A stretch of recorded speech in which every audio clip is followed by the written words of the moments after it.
Similarly, in the absence of some reason to distrust my moral experience, I should accept what it tells me, namely, that some things are objectively good or evil, right or wrong.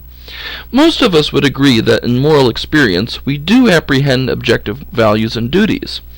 When I was speaking several years ago on a Canadian university campus, I noticed a poster put up by the Sexual Assault and Information Center. It read, "Sexual assault. No one has the right to abuse a child, woman, or man." Most of us recognize that sexual abuse of another person is wrong. Actions like rape, torture, and child abuse aren't just socially unacceptable behavior, they're moral abominations. By the same token, love, generosity, and self-sacrifice are really good. People who fail to see this are just handicapped, the moral equivalent of someone who is physically blind, and there's no reason to let their impairment call into question what we see clearly. Talk about it.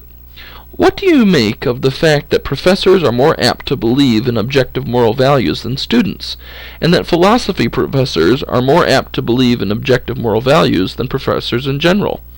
What might this say about these three groups of people? How might age be a factor? Education, popular culture. I found that although people give lip service to relativism, 95% can be very quickly convinced that objective moral values do exist after all. All you have to do is produce a few illustrations and let them decide for themselves. Ask what they think of the Hindu practice of suti, burning widows alive on the funeral pyres of their husbands, or the ancient Chinese custom of crippling women for life by tightly binding their feet from childhood to resemble lotus blossoms. You can make the point especially effectively by using moral atrocities perpetrated in the name of religion. Ask them what they think of the Crusades or the Inquisition. Ask them if they think it's all right for Catholic priests to sexually abuse little boys, and for the church to try to cover it up. If you're dealing with someone who is an honest inquirer, I can guarantee that almost every time that person will agree that there are objective moral values and duties. Of course, sometimes you find hardliners, but usually their position is seen to be so extreme that others are repulsed by it. For example, at a meeting of the Society of Biblical Literature a few years ago, I attended a panel discussion on biblical authority and homosexuality, in which all the panelists endorsed the legitimacy of homosexual activity. One panelist dismissed biblical prohibitions of such activity on the grounds that they reflect the cultural context in which they were written. Since this is the case for all of Scripture's commands, it wasn't written in a vacuum, he concluded that there are no timeless, normative, moral truths in Scripture. In discussion from the floor, I pointed out that such a view leads to socio-cultural relativism, which makes it impossible to criticize any society's moral values, including those of a society that persecutes homosexuals. He responded with a fog of theological double-talk, and claimed that there's no place outside Scripture where we can find timeless moral values either. But that just is what we mean by moral relativism, I said. In fact, on your view, there's no content to the notion of the goodness of God. He might as well be dead. And Nietzsche recognized that the death of God leads to nihilism. At this point, another panelist came in with that knockdown refutation. Well, if you're going to get pejorative, we might as well not discuss it. I sat down, but the point wasn't lost on the audience. The next man who stood up said, "Wait a minute, I'm rather confused. I'm a pastor and people are always coming to me, asking if something they've done is wrong, and if they need forgiveness. For example, isn't it always wrong to abuse a child?" I couldn't believe the panelist's response. She replied, "What counts as abuse differs from society to society, so we can't really use the word abuse without tying it to a historical context." Talk about it. What is it about humans that allows and even encourages them to live with logical inconsistency? Why, when faced with a logical argument like the one in this chapter, do they so easily say whatever and go about their business unchanged? "Call it whatever you like," the pastor insisted, "but child abuse is damaging to children. Isn't it wrong to damage children?" And still she wouldn't admit it. This sort of hardness of heart ultimately backfires on the moral relativist and exposes in the minds of most people the bankruptcy of such a worldview. Sociobiological objections to moral experience. The question then is, do we have any overriding reason to distrust our moral experience? Some people have claimed that the sociobiological account of the origins of morality undermines our moral experience. According to that account, you'll remember, our moral beliefs have been ingrained into us by evolution and social conditioning. Does that give us reason to distrust our moral experience? Answer to sociobiological objections. The sociobiological account clearly does nothing to undermine the truth of our moral beliefs. For the truth of a belief is independent of how you came to hold that belief. You may have acquired your moral beliefs through a fortune cookie or by reading tea leaves, and they could still happen to be true. In particular, if God exists, then objective moral values and duties exist, regardless of how we come to learn about them. The sociobiological account, at best, proves that our perception of moral values and duties has evolved. But if moral values are gradually discovered, not invented, then our gradual and fallible perception of those values no more undermines their objective reality than our gradual, fallible perception of the physical world undermines its objective reality. The genetic fallacy. This informal fallacy attempts to invalidate a view by showing how a person came to believe that view.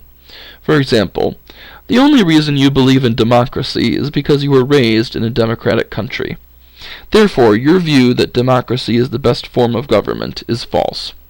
As an objection to the truth of moral judgments, the sociobiological account is guilty of the genetic fallacy.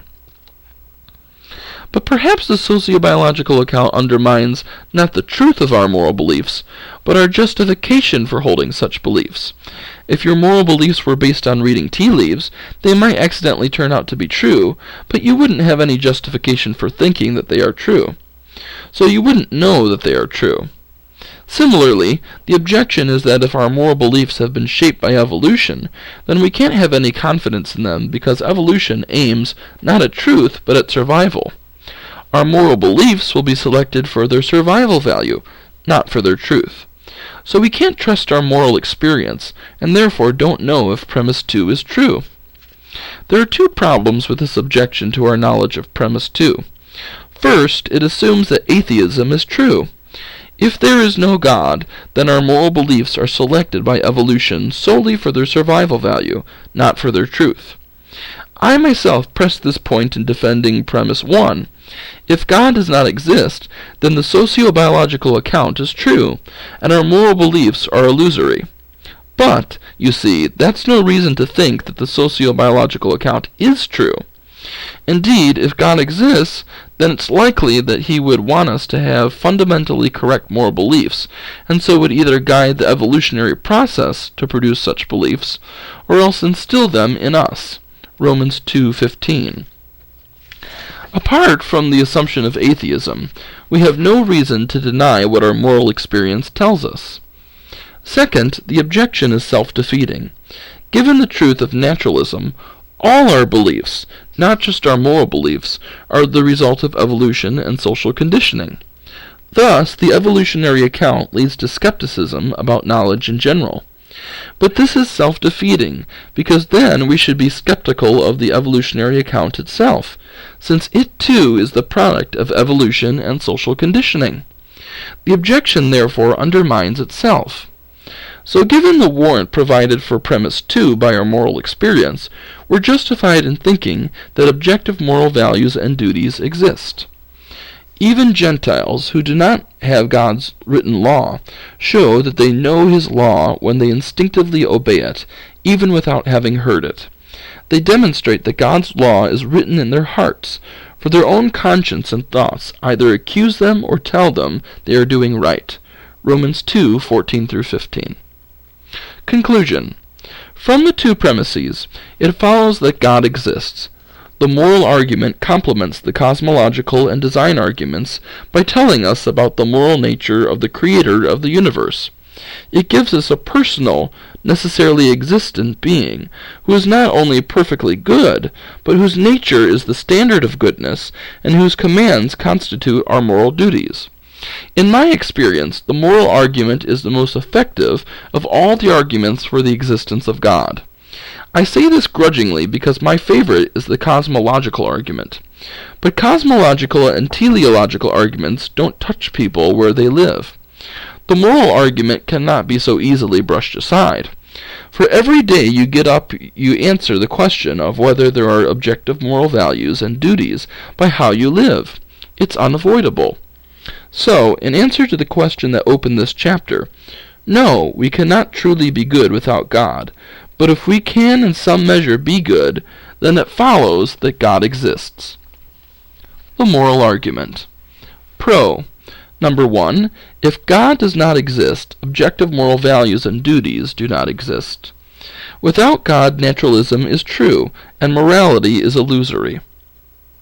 Con. How dare you say all atheists are bad people? Pro. The issue is not belief in God, but the existence of God. Con. Euthyphro dilemma. Pro. God's nature is the good, and God's will necessarily expresses his nature. Con. Atheistic moral Platonism. Pro. AMP is unintelligible, has no basis for duty, and is improbable. Con. Humanism. Pro. Humanism is an arbitrary and implausible stopping point. 2.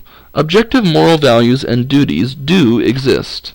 Moral experience reveals this. Con. Sociobiological account invalidates moral experience. Pro. SBA doesn't undermine the truth of moral beliefs. SBA doesn't undermine the justification of moral beliefs. SBA assumes atheism is true. SBA is self-defeating. 3. Therefore, God exists.